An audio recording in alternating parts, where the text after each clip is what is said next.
Hey guys, how are you? It's me, Lisa Reacts. I am going to be reacting to MrBallen's female Hannibal Lecter given harshest sentence possible, mature audiences only. I've been really enjoying him.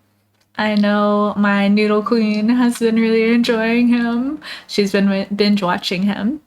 So let's get this started. I am super excited because I really liked Hannibal Lecter when I watched it on Netflix. And let's see. And that was the one with Mads Mikkelsen, by the way. That one was really good. Season 3 is, but you know, it is what it is. I think they were just trying to catch everything up. Bow, chicka, bow, bow. Wait, let me check one. Okay, cool. We're good. We are good to go.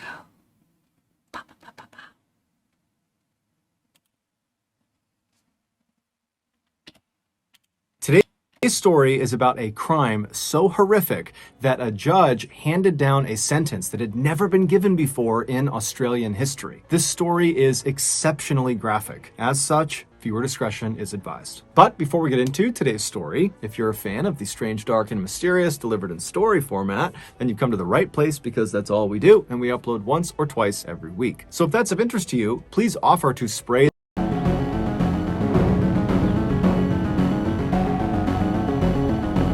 The feast.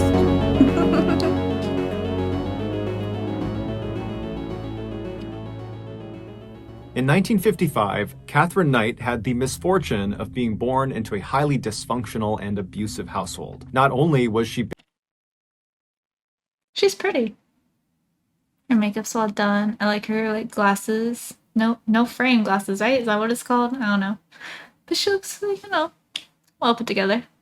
Sad about her family being dysfunctional and abusive though. badly mistreated by her alcoholic parents and cruel older siblings. She was also scorned by the people who lived in the town with her simply because they didn't like her family. Catherine lived in a very small town. Okay, I hate that crap. Like, oh, sorry guys. My alarm is about to go off. But just because you don't like someone or multiple people in someone's family doesn't mean you should automatically just hate everybody in that family. That's not fair. There have definitely been people that I haven't liked, and I'm sure I like someone in their family. If that makes sense. I don't know.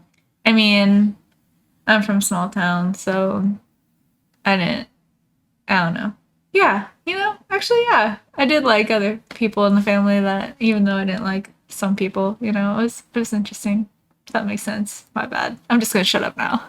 In New South Wales, Australia, where basically everybody knew each other's business. But despite the abuse, Catherine always tried to focus on the future. She would tell herself that as much as my life is miserable right now, in the future I will have a family of my own and I will take care of them the way I wish my family had taken care of me. But when Catherine became a young woman and began dating men, all of her relationships would always crash and burn because inevitably she and her partner would become toxic and abusive and it would end the relationship. It was like Catherine both didn't know how to be a quality partner and didn't know how to identify a quality partner. That's really, really sad. Being unable to break the abusive cycle. It is the thing that happens. It's kind of creepy how like MrBallen's face is like showing up behind her face. I don't know, just weird. But I always choose the worst times to pause. Anyways, yes, so she has like a schema, and a schema is basically like when you are falling, or relationship wise, like you're falling for the same type of person. You might not realize it until at the end of every relationship, be like, dang, this person's toxic. This person cheats on me. My previous partner did, and the partner before that did. And it gets to a point where you're like, okay, if you just keep falling for the same person or like same type of people, and you might not like you might not logically know that you're doing it. You might not consciously know what you're doing. Sorry, that's what I was trying to say. And that's like the scheme of it. It's like kind of like a subconscious thing where like you are falling for the same type of person, for like in relationship terms. And to break the schema, you have to kind of look at everybody that you were falling for that share the same qualities and be like, okay, like what made me originally fall for them? And like personally for me, when I kept falling for like douchebags, I realized I was falling for people who were charmers. And people who are charmers are going to say whatever they have to say to get what they want. So they know what you want them to say, they'll say it just so that they get the end result that they want. Now, I realized that and I was like, okay, like anyone can say certain things, but a genuine person is going to say what they actually truly mean. And it can be really hard to like differentiate between a charmer and a genuine person. But if you like break it down, it happens. It's there. And it makes a huge difference. Sorry if I just like went on a huge ramble. Likely because she didn't know what that looked like. She had been raised in this horrible household. But in 1995, when Catherine was 40 and really starting to feel desperate for someone to actually love and to love her back, she would meet a man named John Price, who was also 40, and he just seemed fundamentally different than Kind of has that cowboy look. every other man she had ever dated. He was empathetic to her troubled past, and he seemed to really care for her and really wanted to kind of take her under his wing and love her. And so immediately Catherine just fell head over heels in love with John, and in return it seemed very much like John had fallen head over heels in love with Catherine. That year, Catherine moved in to John's house where he lived with his 3 young daughters, who right away took a liking to her. And so for the first time, Catherine felt like her life was really going. Look at her breaking her schema, at least so far. Let me not jinx it. But yay, if she truly breaks it. The way she wanted it to go. But unfortunately, this would not last. Despite the seemingly perfect start to Catherine and John's relationship, it eventually began to sour when Catherine began to ask John if they were ever going to get married. Catherine really wanted to get married. She wanted to kind of officially have a family of her own that she could take care of, but John was weary of marriage because he had just left a failed marriage, and he told Catherine that realistically, he might never want to get married again. And so Okay, so like I can understand her part of it. Like she wants to get married, blah blah blah. She's never been married before. Technically, that's a lot of people's dreams is to be married. But seeing his side of things, like, you know, like, oh, I was in a marriage. It was a failed marriage. I don't want to be put in that situation again. Like, trauma could have happened in that failed marriage. There are things that, like, we have to look at and try to understand. I have no idea how this is going to turn out, obviously. But, yeah. Hopefully she was understanding and not cranky about it.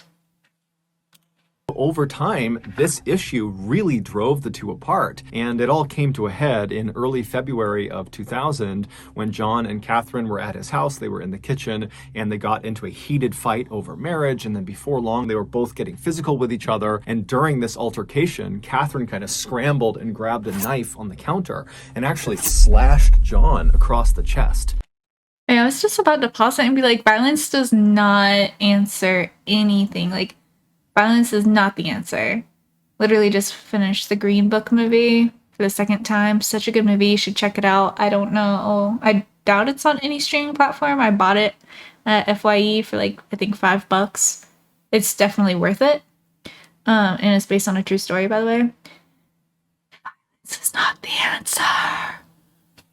Holy cow, like, she needs to, calm down, slashing him across the chest. And as soon as she did this, the fight came to an end. John screamed at her to leave the apartment and never come back, but Catherine was already storming out of the apartment. They both understood that a line had been crossed, and almost certainly their relationship was now over. But over the following days and weeks, Catherine, who had moved into a different apartment at this time, kind of near where John was living, she felt very lonely, and even though she knew her relationship with John was not a healthy one, she longed to patch things up up with him. She didn't like being alone. She wanted to have that family. And so she decided she would do what she had previously done in other relationships to kind of patch up the relationship after a fight. And so the way she would do this is she would kind of make sure they had the house to themselves, and then she would show up in lingerie and they would have kind of an intimate makeup moment, and then everything.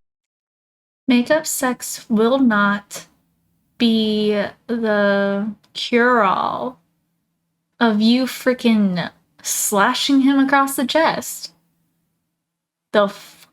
Like, get it together.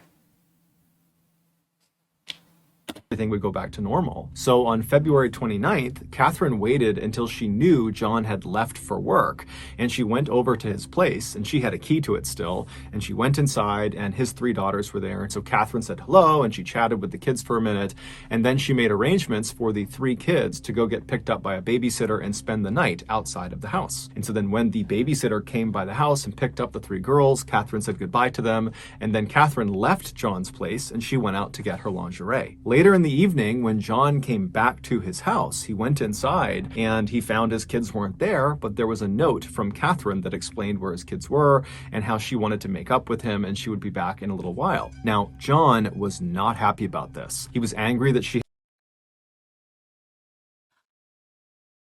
What's the... You don't go and you in someone's house and then take their kids somewhere. Kidnapping, you're no longer in a relationship with them, and also you need to have their permission anyways, even if you were in a relationship with them. She had decided to just come into his house without asking him. That felt very violating. And then also she made a decision about his kids without talking to him. That just felt so offensive and wrong of her to do. And so John grabs a beer out of the fridge, he sits down in the living room, and he begins to wait for Catherine to show up. The next morning at 6 a.m., John was supposed to be at work already, but he wasn't. And so his company, who knew he was very reliable, were concerned something was wrong. And so they sent a worker to his property to see what was going on. And so the worker, he pulls up in front of John's house. You know, John's car is in the driveway. And so the worker's first thought is, oh, I guess John must have overslept. And so the worker walks up onto John's front porch and he knocks on John's front door, but there's no answer. And so the worker knocks again, still no answer. And so this guy turns around to leave and go back and tell the company, look, I don't know what's going on. But as he's turning around, he notices on the very bottom of the outside of the door, kind of near the edge, the front edge of this door, there looked to be some blood on the outside of the door. It was pretty easy to tell it was blood. And so the worker was immediately very concerned, and he knocked again on the door, but no answer. And so he ran around to the side of the building and he began banging on the windows of John's house to hopefully rouse whoever was in there to come out and to make sure things were okay. But all right, kudos to that coworker of his, because to see blood and then not like run away, leaving, calling 911 as you're running away, like, you're very, very freaking brave. So kudos.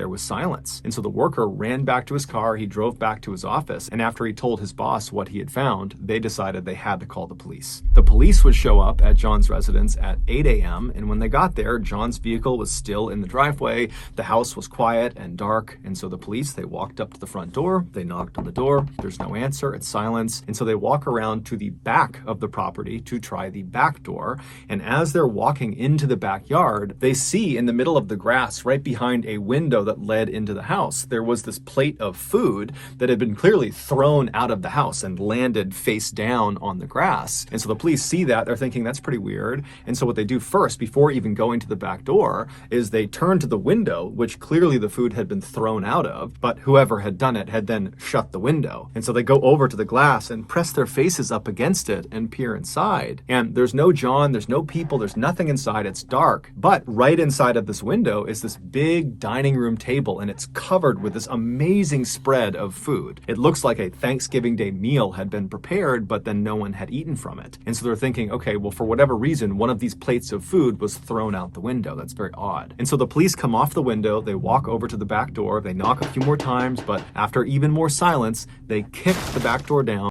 Okay, so I'm pausing it. Sorry, I know, climactic. I like to do predictions sometimes I should say.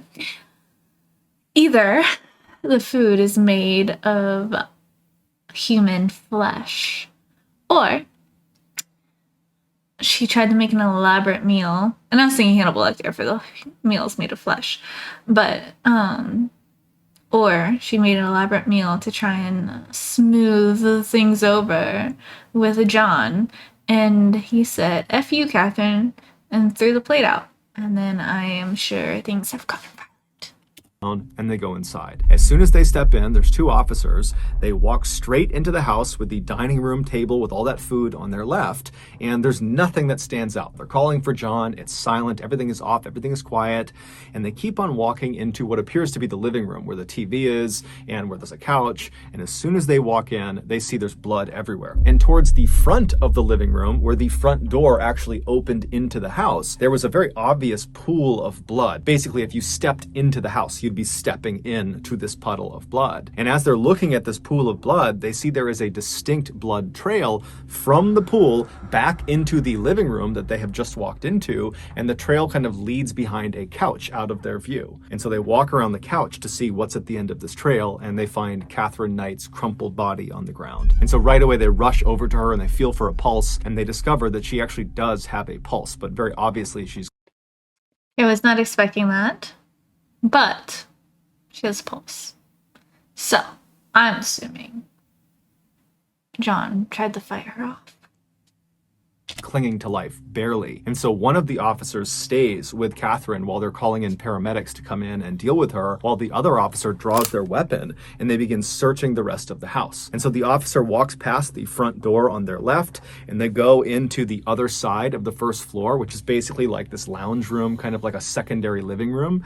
And as they're looking out across this room, they see there's no one in it, but there appears to be this curtain blocking the entrance to some other side room. And this officer, as they're looking at it, they look down and they notice there's another blood trail that starts from the front of the house. It snakes all the way across this lounge room and kind of disappears into this covered up room. And so this officer yells out for John, but there's no answer. And so he ends up going all the way across, checking as he's going, looking around, but there's no one there. And he gets to this towel, and with his non-shooting hand, he kind of pushes it out of the way, and he looks inside of this space. And it turns out to just be a small closet. There was nothing of note inside. It didn't really make sense that the blood trail had led to this closet. But then, as the officer is kind of wondering why the blood trail ended here, he started to feel something cold on his non-shooting arm. And so he looked down at his arm and he saw there was this huge streak of blood on his arm. And he knew he had not been wounded in some way. This was not his blood. So how did he get blood all over him? And then he stepped back.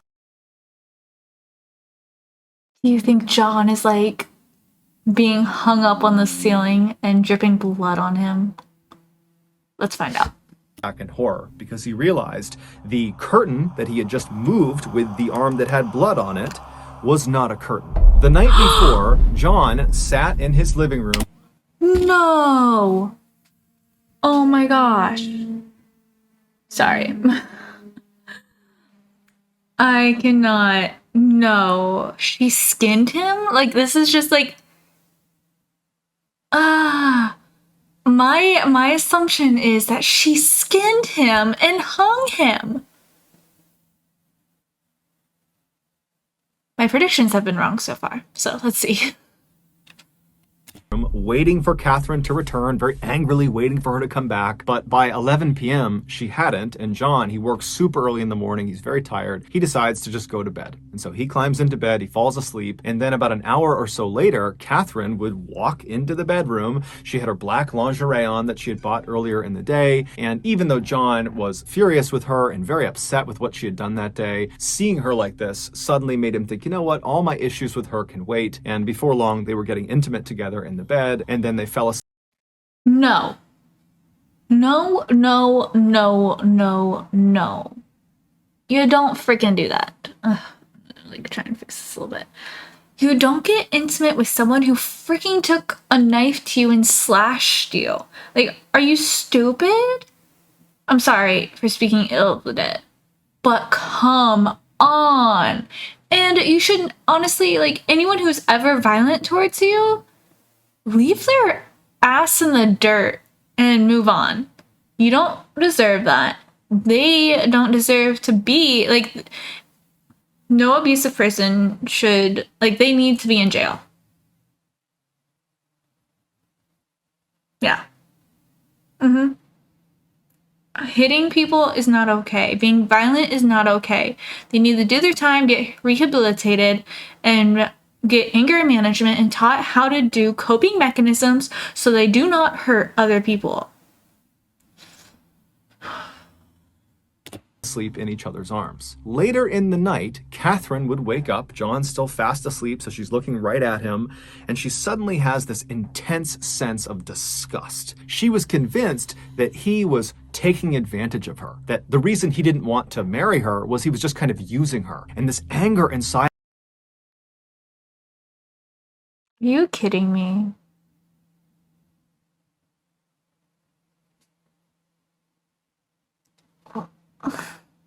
I have no words.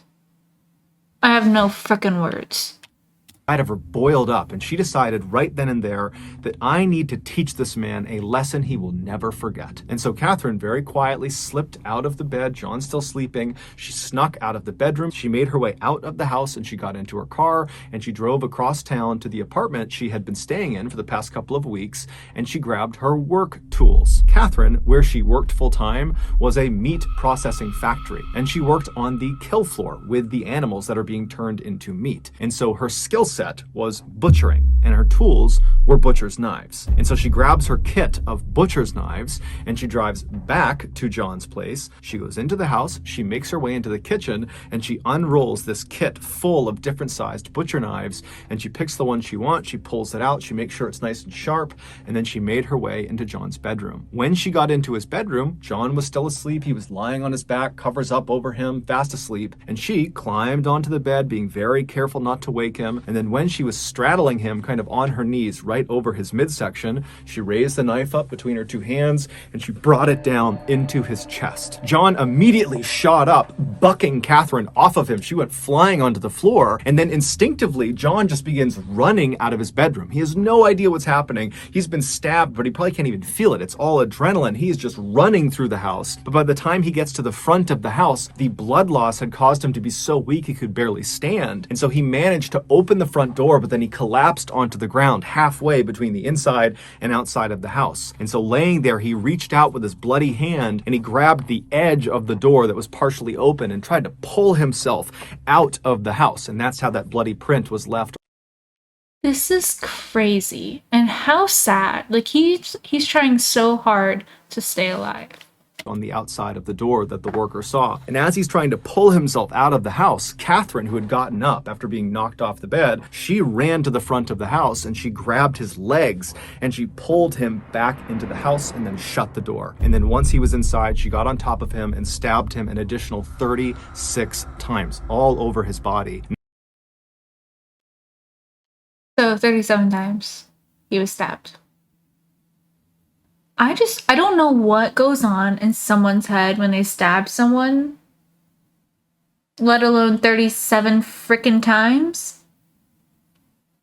And then she left him there to bleed to death. And so while he's dying, she goes into the kitchen and she puts on a large pot of water to boil. And then she began setting the plates all around the dining room table for a big family meal. After she was done setting the table, she went back over to John, who was now deceased at this point, and she dragged him all the way across that lounge room on the other side of the house that the officer walked through and then found that curtain. She dragged him all the way across that room to right in front of that closet. And then using her expert skills from working in the meat factory, she proceeded to skin John from his neck all the way down to his toe. And she was so good at it that she was able to skin him in one piece. And she took this skin suit and she draped it over the entrance to this closet. And then she removed John's head from the now skinned torso and she placed it in the water that she had put on to boil earlier. She was going to use his head to turn it into some sort of broth or gravy. And then she grabbed his skinned torso and dragged it into the kitchen and began butchering it and then making different dishes with his meat, different pies and casseroles. And That is so disgusting. It made me like my stomach clench up a little bit. Ugh. But also the fact of like, no. Also, I was right in the prediction. I have to win somewhere. And then after she had made this enormous feast out of John's body, she set the food all around the table that she had already laid out, and then she made little placards, little name cards that had the names of each of John's children on them, and she placed them in front of each of the plates. No, that's messed up. Because her intention was to feed them their father. And then Catherine sat down at a plate that she had made for herself, and she began eating John, except it made her sick, and so she opened the window behind her and she threw her plate of food out into the backyard. And then when she turned back around and looked at what she had done, she decided that instead of facing the consequences, she would just take her own life. And so she went into the bathroom, she grabbed some sleeping pills, and then she cut across the front of the house, walking through that pool of blood near the door. She made her way into the living room, she overdosed on sleeping pills, and collapsed on the ground. However, when the paramedics finally showed up the following morning, they were able to save her. And so once she stabilized in the hospital, she was promptly arrested for... I was wrong with that prediction. I thought John, like, you know, fought her off. But she tried sleeping pills. Which I'm kind of surprised, like, I guess she didn't want the pain, so that's why she took those pills. Probably didn't have any other kind around, but... for John's murder. She would ultimately be found guilty, however, she would never take any responsibility. And then during her sentencing phase, she was given life in prison, but the judge made a special clause just for her. He told them that her file needed to be stamped, literally stamped, never to be released. So, some of you might not know this, or a majority of you might not know this, but life in prison doesn't actually mean you spend the rest of your life in prison. Life in prison basically equals out to 25 years in prison. Basically, there was no hope ever of her getting out of prison. And so after she was taken away, she would become the first woman in Australian history to be sentenced to life in prison without the possibility of parole. She is still alive today. So that's going to do it, guys. If you got something out of today's episode and you haven't... So that is absolutely wild. Like, can you imagine being her and also being him and being his children? Like, his poor kids. How sad, how unfortunate, how disturbing, and what a horrible way to go. Like, honestly, like, from what it seemed, he was like a very nice man. Like, they said empathetic, showed sympathy, understanding, blah, blah, blah. And then they had an argument that got violent, and then she went psychotic, and he should have never let her back into his home. Like, what the actual hell? Anyways, if you enjoyed this video, this crazy, crazy video, please feel free to hit subscribe. Much love. Bye.